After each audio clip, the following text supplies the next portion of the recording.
दिल्ली में रहने वाले राकेश खत्री बर्ड्स के लिए घोंसले यानी नेस्ट्स बनाते हैं, जिससे कई लाखों बर्ड्स को उनका घर मिलता है और वो शहर में रह पाती हैं। पर राकेश जी बर्ड्स के लिए घोंसले क्यों बनाते हैं, इससे उनको क्या बेनिफिट मिलता है और अभी तक कितने घोंसले वो बना चुके हैं। हम सबको याद होगा कि कैसे बचपन में हमारे घरों के आसपास बर्ड्स आती रहती थी, पर फिर पेड़ कटते गए और बिल्डिंग्स, फैक्ट्रीज, इंडस्ट्रीज कंस्ट्रक्ट होती गई। और क्योंकि बर्ड्स अपना घोंसला ज्यादातर पेड़ पे ही बनाती हैं, तो बर्ड सिटीज से विलेजेस की तरफ जाके बसने लगी।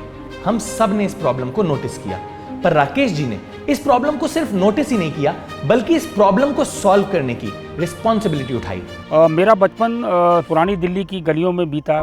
मकानों के अंदर खूब झरोकेदार मकान होते थे, हवा के आने जाने के लिए छोटे छोटे रोशनदान भी होते थे, जिनसे अच्छे अच्छे बर्ड्स अंदर आके अपने घोंसले बनाया करते थे। पंखों के जो कोठर होते हैं उसमें और स्विच बोर्डों के अंदर घर बनाया करती थी। तो मेरे घर के बड़े बूढ़ों की पहली इंस्ट्रक्शन यही होती थी, पंखा ज़्यादा नहीं चलाओगे, अगर चिड़िया कट गई तो तुम्हारे कान काट दिए जाएंगे। और तब से ही राकेश जी ध्यान देने लगे कि उनकी वजह से किसी भी चिड़िया को कोई भी नुकसान ना पहुंचे। पर फिर जब राकेश जी पुरानी दिल्ली से अशोक विहार जाके शिफ्ट हो गए, तो उन्हें एक बहुत बड़ा चेंज एक्सेप्ट करना पड़ा। अशोक विहार में जहाँ हम पहुंचे तो हमने धीरे धीरे देखा डेवलपमेंट इतनी तेजी से शुरू हो गई थी, पेड़ कटते जा रहे हैं, मकान बनते चले जा रहे थे और चिड़िया दिखनी बिल्कुल बंद हो गई थी।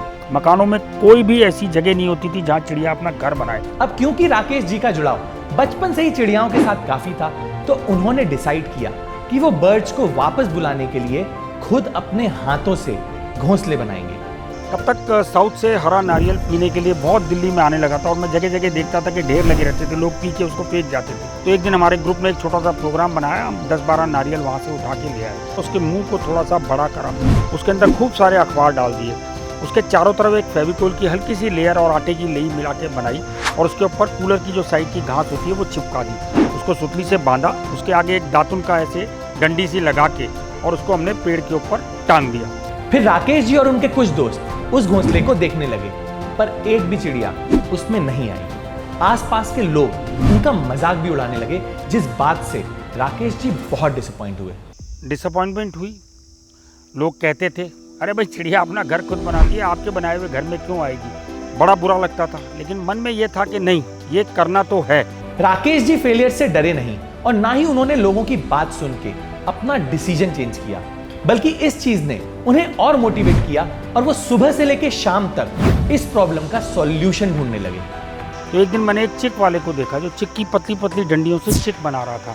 विचार कौंधा कि यार ये चिक की डंडियों से बहुत कमाल हो सकता है, और वो चिक की डंडियां हमने उससे ले ली खूब सारी और उनको खूब राउंड शेप में करा, उसको धागों से बांधा, उसमें एक छोटी सी चूड़ी लगाई, चूड़ी लगा के जब वो ग्लोब की शेप में बन गया, उसके ऊपर टाट पट्टी जो होती है वो लगाया, उसको ऊपर से रस्सी से बांधा, उसमें एक छोटा सा छेद किया और उसके ऊपर नारियल का पूरा जूट लगा दिया। इस बार राकेश जी काफी पॉजिटिव थे, तो उन्होंने इस नेस्ट को लगाया और बर्ड्स के आने का वेट करने लगे।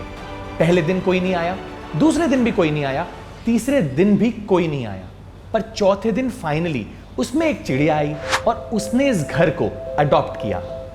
उसके बाद जब वो घोंसला उन्होंने अडॉप्ट कर लिया तो मोहल्ले के लोगों ने कहा, भाई हमें भी दो यार, हम भी लगाएंगे अपने घर के पास। हमने 20 घोंसले बनाए और मोहल्ले में हर जगह लगाए और 4 दिन के अंदर हर घोंसले को उस चिड़िया के अलग अलग ग्रुपों ने अडॉप्ट कर लिया।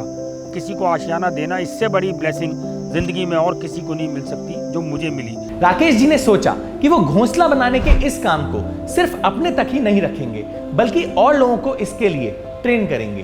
तो मैंने स्कूल्स के साथ काम करना शुरू करा, वर्कशॉप का, कॉर्पोरेट्स ने बुलाना शुरू करा, धीरे धीरे RWs ने बुलाना शुरू करा।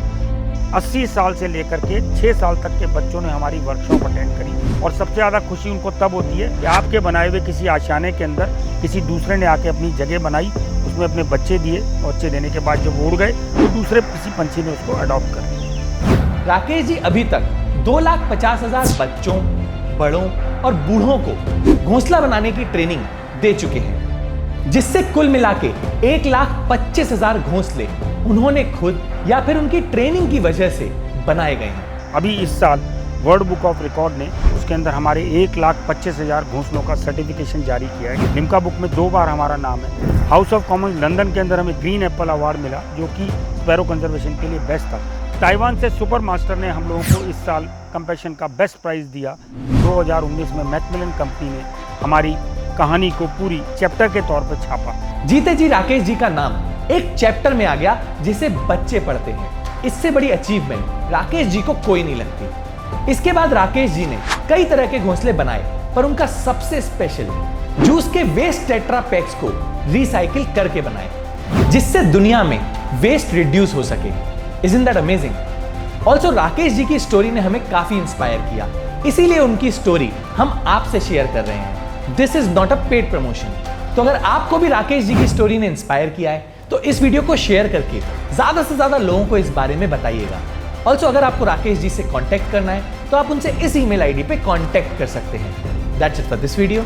सी यू नेक्स्ट वेडनेसडे। हम ऐसे ही एनवायरमेंट अवेयरनेस पे फिल्म्स बनाते हैं, तो अगर आप एनवायरमेंट को लेकर थोड़ा सा भी सीरियस हैं और उसे सेव करना चाहते हैं तो आप इकोफ्रीक्स नाम के फेसबुक ग्रुप को ज्वाइन कर सकते हैं। इसमें हम ऐसे लोगों की कम्युनिटी बनाना चाहते हैं जो एनवायरमेंट के बेटरमेंट के लिए कुछ कर रहे हो। तो अगर आप किसी ऐसे को जानते हैं या आप खुद कुछ ऐसा कर रहे हैं तो आप इस ग्रुप में जाके पोस्ट कर सकते हैं, सो दैट और लोगों को इसके बारे में पता चले। लिंक डिस्क्रिप्शन में मेंशन है। Thank you and take care.